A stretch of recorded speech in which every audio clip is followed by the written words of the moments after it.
بسم الله الرحمن الرحيم والمرسلات عرفا فالعاصفات عصفا والناشرات نشرا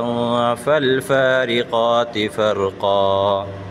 فالملقيات ذكرا عذرا أو نذرا إنما توعدون لواقع فإذا النجوم طمست وإذا السماء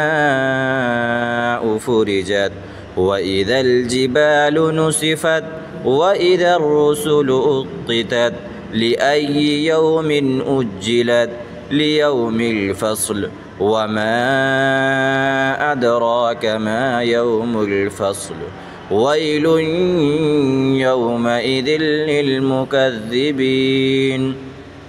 ألم نهلك الأولين ثم نتبعهم الآخرين كذلك نفعل بالمجرمين ويل يومئذ للمكذبين ألم نخلقكم من ماء مهين فجعلناه في قرار مكين إلى قدر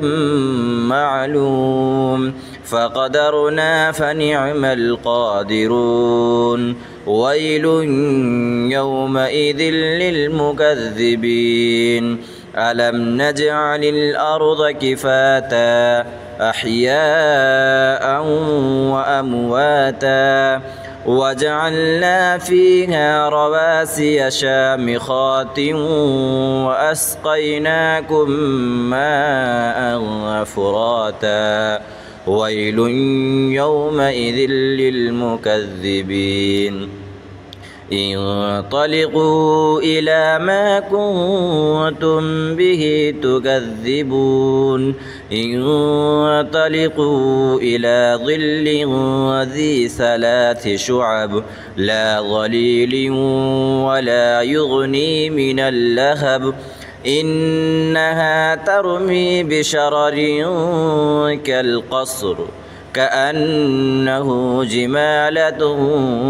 صفر ويل يومئذ للمكذبين هذا يوم لا ينطقون ولا يؤذن لهم فيعتذرون ويل يومئذ للمكذبين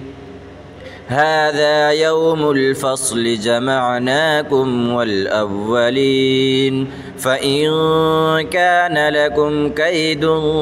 فكيدون ويل يومئذ للمكذبين إن المتقين في ظلال وعيون وفواكه مما يشتهون كلوا واشربوا هنيئا بما كنتم تعملون إنا كذلك نجزي المحسنين ويل يومئذ للمكذبين كلوا وتمتعوا قليلا إنكم مجرمون ويل يومئذ للمكذبين وإذا قيل لهم اركعوا لا يركعون ويل يومئذ للمكذبين فبأي حديث بعده يؤمنون صدق الله